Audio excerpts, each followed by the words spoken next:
quick vacuum tutorial. This one is a bagless vacuum, super common, Walmart, not a big deal. But if you've got one of these at your account, you have to take care of it. You've got to maintain it. Nobody's gonna come do that for you. So you've got to troubleshoot it. If the outside of it is super dirty and dusty, that means there's a clog somewhere. That means that the beater bar is spinning and it's taking all the dirt that's on the floor and making it airborne, and then the electrostatic in the plastic is making that dust stick to it, and the vacuum is telling you a story whenever it has dust on the outside of it. So what you do is you check for a clog. You're gonna check in here, try to get the light, and you can see, you can kind of feel it sometimes, you can stretch it out, and you can sometimes hear stuff starting to move and rattle if there's a clog in there somewhere. You're gonna look down in here. Is there a paper clip, a big wad of paper, or anything like that? I don't see anything, but that's how you would look. The other way, oops. You can look underneath. Yeah, thank you. And look, it's pretty clean. Like, this vacuum's in pretty good shape, so it tells you that, you know, there's probably not a clog between here and here. Okay, but that's how you gotta check for that. And then, cords. I put an extension cord on all of my vacuums because you've got a big facility and you don't want to waste all your time, so it's kind of a courtesy. You know, don't ruin the cord. I've provided the extra cord so that you can plug in twice or once in a facility, but you will ruin the cord if you decide to roll it up like a contractor. This will twist, there's 3 wires inside, and it will twist it up and it will get all permanently twisted, just like an old-timey phone cord.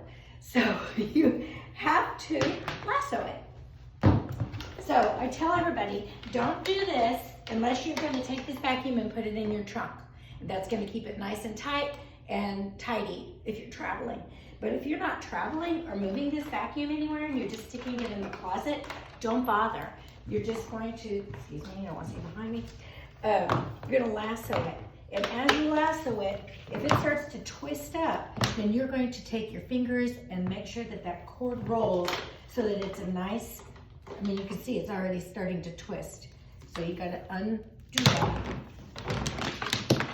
Straighten that out. Let this thing nice and twist. And if you do this every time, you can see it's starting to lasso nicely. It will not twist on you. Its tendency it will start to want to lasso smoothly, just like a cowboy's rope. It will tend to have a nice, pretty loop when he rolls it up, because he rolls it up the same every time. So to do that, I keep them plugged in together and treat it as one long cord, but just hook it over the edge, stick it in the closet. This cord will last forever, but it will twist, break, snap, and disconnect if you're doing your arm or whatever. One more thing. Okay, last but not least, just gonna move this out of the way. A bagless has a filter. They all do. Where is the filter? I don't know. They're all different. This one is right here. Sometimes they're permanently right here. Sometimes they're attached to the bottom. This filter is, take that off, vacuum that later. This right here comes off, and this gets washed and this gets washed. Just take it to the sink back in the kitchen when you're done and put some Dawn soap on here and run water and squeeze and fill it up and squeeze 20, 30 times. And then this, just run soapy water on it and just rinse until the water runs clear. And then set these in the closet to dry until you come back. Do not reassemble this without the filter back in it. So just leave it all disassembled in the closet. Do this every couple months, because you will change the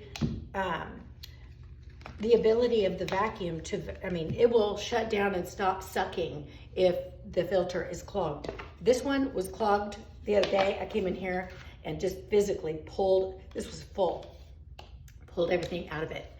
So today we're going to use it as it is because we've got to do some cleaning. But then when we're done, we'll wash the filter and leave it in the thing. Okay. This thing is going to suck a lot better now. Okay, thank you.